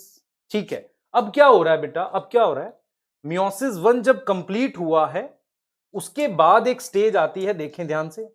Meiosis 1 complete हो गया, तो मियोसिस 1 कंप्लीट होने के बाद कंप्लीटेड एंड स्टेज आती है हमारे पास इंटरकाइनेसिस। इंटरकाइनेसिस क्या है? मियोसिस 2 स्टार्ट होने से पहले की स्टेज है। ठीक है, इंटरकाइनेसिस क्या है? एक तरीके का किसके बीच का गैप है? Gap between meiosis 1 and 2। NCERT कहती है भाई पहला, मैं आपसे अगर पूछूं इसमें क्या डीएनए डबल होता, आप कहेंगे नहीं। मैं बता चुका हूं, इंटरकाइनेसिस में डीएनए डबल नहीं होता, डीएनए नॉट गेट डबल। ठीक, दूसरी बात इंपॉर्टेंट, इसमें सिर्फ सेंट्रियोल डबल होता है, वो भी एनिमल सेल में। सेंट्रियोल डबल करना है क्योंकि फिर डिवाइड करना है, और वो भी सिर्फ किस में हो रहा है? एनिमल सेल में। वहीं सेंट्रियोल होता भी है। ठीक है, third important point, DNA not get double, centriole get double, है ना। थर्ड इंपॉर्टेंट पॉइंट, है ना। फर्स्ट, सेकंड, थर्ड, ध्यान से सुने बेटा। मियोसिस 1 कंप्लीटेड एंड स्टेज को कह रहे हैं interkinesis, DNA not get double, centriole क्या हो जाएगा? हमारे पास डबल हो जाएगा। ठीक है, आपको एनसीईआरटी ने बोला है कि DNA not come in a completely disperse stage, पूरी तरीके से क्रोमोसोम से क्रोमेटिन में नहीं आता, क्योंकि प्रोफेज 2 में फिर कंडेंस करना है। तो हम लिख रहे हैं कि DNA not completely come in disperse stage, मतलब हमने क्या किया था, टीलोफेज में क्रोमोसोम से क्रोमैटिन बनाया था। तो हमने कहा पूरी तरीके से नहीं खुलेगा, क्योंकि अगले स्टेज में प्रोफेज 2 में फिर कंडेंस करना है, इसलिए DNA not come in a complete disperse stage. Clear हो गई बात, ये चीज समझ आ गई। Now this is what actually meiosis 1 gate completed आपके सामने है ये, ठीक है। मियोसिस 1 गेट कंप्लीटेड आपके सामने है ये, कि मियोसिस 1 कंप्लीट हो गया, ठीक है, क्लियर। उसके बाद की स्टेज को इंटरकाइनेसिस कह रहे हैं। अब जरा ये देखो, what is meiosis 2? What is meiosis 2? Meiosis 2 है क्या? मियोसिस 2 हमने बोला लाइक माइटोसिस। मियोसिस 2 क्या हुआ? Like mitosis. Like mitosis, clear है? समझ पा रहे हो? Meiosis 1 is like, 2 is like mitosis. तो देखो क्या हो रहा है, ध्यान से सुनेंगे। इसमें भी वही 4 स्टेजेस हैं, prophase 2, metaphase 2, anaphase 2 and telophase 2। यही 4 स्टेजेस इसमें भी हैं। सबसे पहले हम बात करेंगे प्रोफेज 2 की। किसकी बात कर रहे हैं बेटा? प्रोफेज 2 की बात कर रहे हैं। चलो बात करते हैं प्रोफेज 2। सबसे पहले हम बात कर रहे हैं बेटा किसकी? प्रोफेज 2 को लेके बात कर लेते हैं। प्रोफेज 2, देखो इसमें क्या हो रहा है, ध्यान से सुनना, बहुत इंपॉर्टेंट बातें। मेरे पास ऑलरेडी 2 न्यूक्लियस बन चुके थे, एक इस पोल पे और एक इस पोल पे। ऑलरेडी 2 न्यूक्लियस बन चुके थे, ठीक है, ऑलरेडी 2 न्यूक्लियस है, ठीक है। Already 2 haploid nucleus on both pole. दोनों पोल पर हमारे पास हैप्लॉइड न्यूक्लियस है, जिसमें मेरे पास ये क्रोमैटिन है। ये उतना नहीं खुला है, मैंने कहा था इंटरकाइनेसिस में इतना नहीं खुला है, जितना खुलना चाहिए था उतना नहीं खुला। अब ये दोबारा कंडेंस होगा, वो सारी चीजें होंगी जो माइटोसिस वाले में हुई थी। तो क्या क्या होगा मैं लिख देता हूं, ध्यान से सुनेंगे। क्रोमैटिन कंडेंस होगा, ठीक, सही है, क्रोमैटिन कंडेंस। मेरे पास सेंट्रोजोम अपोजिट, यहां इनको डबल किया था बेटा, इसको मैंने डबल किया था अभी इंटरकाइनेसिस में। ये यहां इसके लिए मैंने यहां पे डबल किया था, यहां पर सेंट्रोजोम को देख रहे हैं, 2 इसमें 2 इसमें।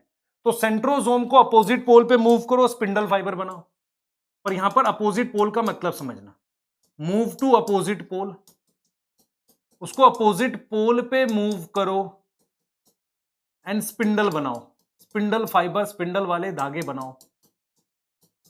अब क्या करना है और करो।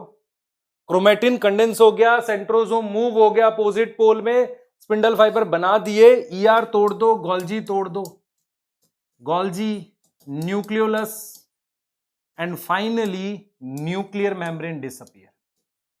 ये सब होगा बेटा, ये सब होगा हमारे पास प्रोफेज 2 में। और आपको फाइनली ऐसी सिचुएशन दिखने लगेगी कि न्यूक्लियर मेम्ब्रेन टूट रही है, मेरे पास क्रोमोसोम दिखने लगे हैं, थोड़े थोड़े से क्रोमोसोम दिख गए हैं ऐसे इनमें, ठीक है ना, ऐसे क्रोमोसोम दिख गए हैं। और सेंट्रोजोम अपोजिट पोल पे, now this is opposite pole, यहां पर, यहां है सेंट्रोजोम, पहले इधर था पोल पे, अभी ऐसे हैं सेंट्रोजोम। और यहां से मेरे पास स्पिंडल आने स्टार्ट हो गए, ऐसे देख रहे, इस तरीके से स्पिंडल आने स्टार्ट हो गए। ये है प्रोफेज 2 में। मेटाफेज 2 में बेटा सिंपल, उसमें वही चीजें जो नॉर्मल मेटाफेज में क्या था, याद करो, मेटाफेजिक प्लेट पे लगाएंगे इनको, मेटाफेज 2, ठीक है। देखें ये मैंने बना दिया इसको, तो मैंने इसको बेटा क्या किया, ये स्पिंडल फाइबर पे लगाया ऐसे, ठीक है। और यहां से मैंने क्या किया बेटा, ध्यान से देखना इसे, ये मेरे पास सेंट्रोजोम है और क्रोमोसोम जो थे, मान लो 6 क्रोमोसोम थे, ये क्रोमोसोम जो 6 थे मान लो, तो 3 ऊपर चले गए, एक ये रहा, एक ये रहा, एक ये रहा। Now this is one, another and ये देख लो, इसके जैसा पेयर ये रहा। इन पर मेरे पास क्या जुड़ जाएगा? Spindle fibre. अब एक क्रोमोसोम पे 2 थ्रेड जुड़ेंगे, देख रहे हैं, एक क्रोमोसोम पे 2 थ्रेड जुड़ रहे हैं। आप अगर आप ध्यान से देखो, अब 2 थ्रेड जुड़ रहे हैं क्रोमोसोम पे, ऐसा सेम चीज यहां। अब इन पे हमारे पास ऐसे थ्रेड्स जुड़ गए स्पिंडल फाइबर, ठीक है। अब इनको मैं किस पे ले आऊंगा? मेटाफेजिक प्लेट पे। तो अलग अलग मेटाफेजिक प्लेट बन जाएंगी इन दोनों की। एक यहां बनेगी जिसमें क्रोमोसोम ये आ गए, ये देखो, एक ये रहा, इसके जैसा ये रहा, एक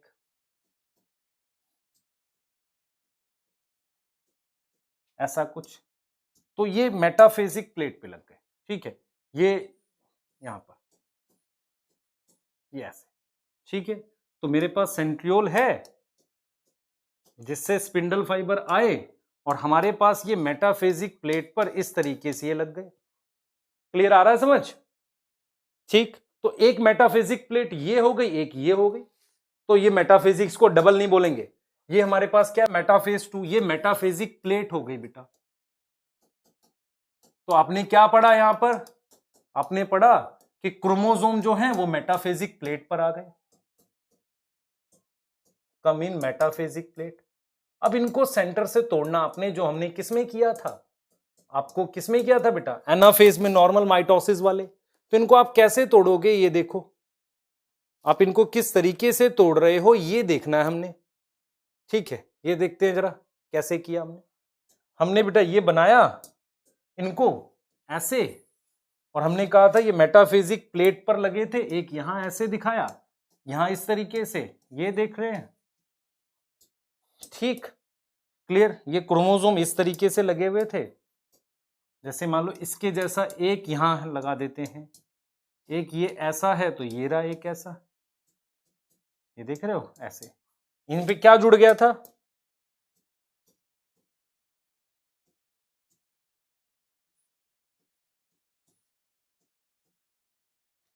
ठीक है, ठीक, ध्यान से सुने बेटा,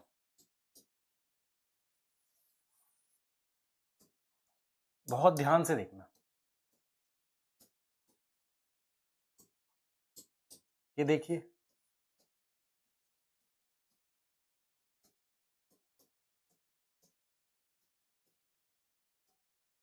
ये देखिए बेटा,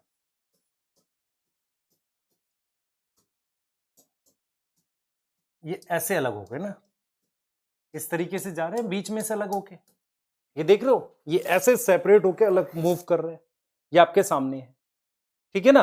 तो ये एनाफेज है। तो ये एनाफेज क्या है बच्चे? ये एनाफेज 2 है। और एनाफेज 2 में हुआ क्या है?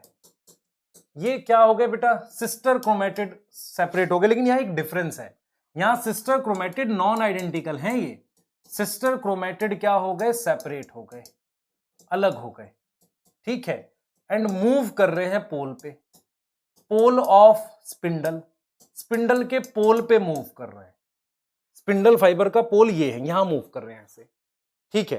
तो अगर आप ध्यान से देखो, अगर मान लो ये 23 थे तो 23 यहां, 23 यहां आ गए, 23 इस साइड, 23 इस साइड। अगर मान लो सेंटर में 23 थे तो बीच में से सेपरेट हुए, तो ये चीज हो गया।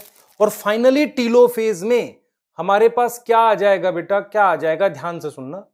फाइनली टीलोफेज में मेरे पास, इस चीज को समझो, टीलोफेज में हमारे पास, जिसे हम टीलोफेज 2 कह रहे हैं, फाइनली मेरे पास 4 न्यूक्लियस, चारों इधर इस सेल में 4 न्यूक्लियस इस तरीके से बन जाएंगे, जिसमें मेरे पास ये हैप्लॉइड ऐसे 4 न्यूक्लियस बन गए इस तरीके से। ये चीज, ये देख रहे हो, ये वाले चारों जो होंगे खुल के क्रोमोसोम क्रोमैटिन बना देंगे।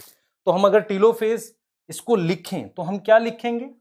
हम लिखेंगे इन टीलोफेज 2 4 हैप्लॉइड न्यूक्लियस बन जाएंगे, 4 हैप्लॉइड न्यूक्लियस बन जाएंगे बेटा। और ये चारों न्यूक्लियस हैप्लॉइड हैं और अमाउंट ऑफ डीएनए क्या है, सी।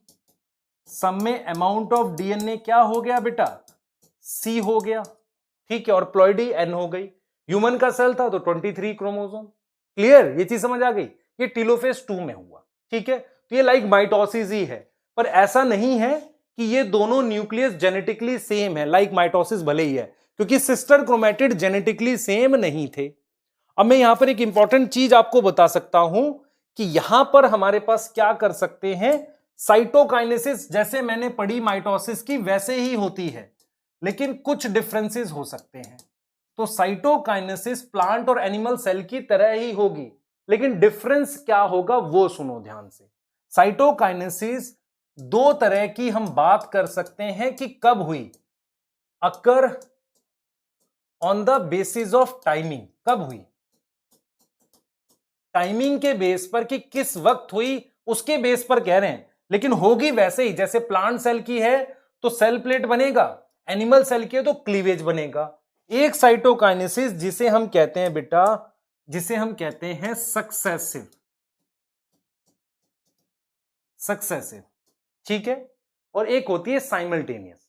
सक्सेसिव क्या होती है, जैसे मान लो आपके पास ये सेल है और ये इसके अंदर न्यूक्लियस है, ठीक है, जो 2n है। इसमें मान लो मैंने मियोसिस करी, मियोसिस 1 करी, तो दो हैप्लॉइड न्यूक्लियस बन गए, ये n बन गया, ये n बन गया।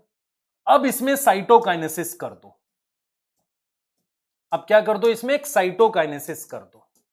यहां कर दी हमने साइटोकाइनेसिस। अब फिर से मियोसिस 2 करी, क्या करी, मियोसिस 2। तो मियोसिस 2 करने के बाद दो न्यूक्लियस देख रहे हैं, इसमें करी, इनमें मियोसिस 2, तो एक न्यूक्लियस यहां, एक न्यूक्लियस यहां, ये चारों हैप्लॉइड हो गए। अब पहले भी हैप्लॉइड थे पर 2C था, तो यहां से मेरे पास अब इसमें दोबारा से हैप्लॉइड सेल बनाने के बाद अब इसमें आप क्या करो, साइटोकाइनेसिस करो अगले वाली। तो सक्सेसिव का मतलब होता है एक के बाद एक। तो पहले मियोसिस 1 करो, फिर साइटोकाइनेसिस कर लो, फिर मियोसिस 2 करने के बाद अगली साइटोकाइनेसिस करो। नॉर्मली 4 सेल बनाने के लिए 3 साइटोकाइनेसिस होती है, 1, 2 और 3, इसको अलग अलग काउंट करते हैं, ठीक है। 3 साइटोकाइनेसिस। एक होती है बेटा हमारे पास साइमल्टेनियस। साइमल्टेनियस वाली साइटोकाइनेसिस क्या होती है, साइमल्टेनियस मतलब एक साथ। तो इसमें क्या होता है, मान लो ये डिप्लॉयड सेल है, इसमें आपने मियोसिस 1 करी, तो जो दोनों सेल बनेंगे वो क्या होंगे, हैप्लॉइड बना लो। अब इसमें क्या कर दो, मियोसिस 2 भी अभी कर दो, तो 4 न्यूक्लियस बन जाएंगे, चारों हैप्लॉइड। बेटा ये हैप्लॉइड था लेकिन 2C था, ठीक है, ये N है सारों। अब करो साइटोकाइनेसिस, कैसे करोगे देख लेते हैं। एक ये कर दी 1, सेकंड और थर्ड, ऐसे करेंगे, 3 साइटोकाइनेसिस। क्लियर है, इसे साइमल्टेनियस कहते हैं, और दूसरे वाली हमने क्या बताई थी, सक्सेसिव। क्लियर हो गया बेटा, ठीक है, क्लियर। तो आपको ये पढ़ना है इसके बारे में, मियोसिस के बारे में, ये डिटेल याद करनी है, ठीक है। तो हम लोग बेटा प्रॉपरली आपको बता चुके हैं कि मियोसिस क्या होती है, ठीक है। इसके साथ आप ज्यादा से ज्यादा एक चीज सीख सकते हो जिसे हम कहते हैं टाइप ऑफ मियोसिस। ये एक एडिशनल चीज है जो आपको आनी चाहिए, ठीक है, जो आपको प्लांट किंगडम से रिलेशन बना देगी। तो इसको यहीं बता रहा हूं, सुन लो ध्यान से। मियोसिस की टाइप क्या होती है हमारे पास, ठीक है, ध्यान से सुनना बेटा। मियोसिस की हम लोग 3 टाइप पढ़ते हैं आपके सिलेबस में, ये एनसीईआरटी में नहीं है, मैं समझाने के लिए बता रहा हूं। ए, जाइगोटिक मियोसिस, ये जाइगोट में होती है, और ये होती है एल्गी में और फंजाई में। मतलब ये बेसिकली कहां होती है, occur in algae and fungi. In zygote किसमें होती है, जाइगोट में होती है। जैसे मान लो मैं कहता हूं ये एल्गी है, दिस इज एल्गी का फिलामेंट। एल्गी का फिलामेंट हैप्लॉइड होता है बेटा, हैप्लॉइड होता है। इसने गैमेट बनाया, गैमेट बना दो, चलो ये बना दिया गैमेट। तो गैमेट भी हैप्लॉइड है और माइटोसिस से बना। तो आपने इसमें फर्टिलाइजेशन कर दी, तो फर्टिलाइजेशन क्या देगा? जाइगोट देगा। अब आप जाइगोट में मियोसिस कर दो, ऐसा सिर्फ आप किसमें करते हो? एल्गी और फंजाई में। तो उससे बनते तो स्पोर हैं। बनते क्या है बेटा? स्पोर बनते हैं। ये स्पोर बन गए और फिर आप स्पोर की माइटोसिस से इन्हें बना सकते हो। लेकिन आपको यह समझना है जाइगोटिक मियोसिस का मतलब किसमें हो रही है मियोसिस? जाइगोट में। ठीक है। दूसरा आप कह सकते हो बेटा सेकंड मियोसिस कह सकते हो जाइगोटिक के बाद स्पोरिक मियोसिस। अब ये स्पोरिक मियोसिस आपको फंजाई में और प्लांट किंगडम में सब में मिलती है। ये मियोसिस क्या होती है? डिप्लॉयड सेल में होती है। Diploid cell to form spore. चाहे आप प्लांट ले लो, याद करो आपने क्या पढ़ा था? आपने पढ़ा था पॉलन मदर सेल जो 2n था, उसमें मियोसिस करके क्या बनाया था? 4 माइक्रोस्पोर बनाए थे। तो ऐसी मियोसिस जो क्या हो? स्पोर बनाने के लिए हो, उसे हम कहते हैं स्पोरिक मियोसिस। पूरे प्लांट किंगडम में स्पोरिक मियोसिस होती है। पूरे प्लांट किंगडम में और फंजाई में हमारे पास स्पोर बनाने के लिए मियोसिस होती है, स्पोरिक मियोसिस कहते हैं। ठीक है। थर्ड टाइप की मियोसिस गैमेट बनाने के लिए होती है बेटा। थर्ड टाइप की मियोसिस होती है गैमेटिक मियोसिस कहते हैं उसे, गैमेटिक मियोसिस। और ये मियोसिस किस लिए होती है? To make gamete. To make gamete हमारे पास क्या होती है? मियोसिस होती है। और ये एनिमल्स में होती है, जैसे कि ह्यूमन में। वहां पे मियोसिस से जो सेल बनते हैं जिन्हें आप क्या कहते हो? हम कहते हैं ना कि भाई मियोसिस हो गई, क्या बन गया? स्पर्मेटिड बन गया, है ना। तो gametic meiosis to make gamete meiosis occur. और ये किस में होती है बेटा? एनिमल्स में होती है। तो आप याद रखो एनिमल्स में हम मियोसिस से गैमेट बनाते हैं। क्लियर? ये टाइप ऑफ मियोसिस हो गई। और इस चैप्टर को आप प्रीवियस ईयर बनाएं, इसके डीपीपी सॉल्व करें, पर प्लीज एनसीईआरटी बार बार पढ़ें।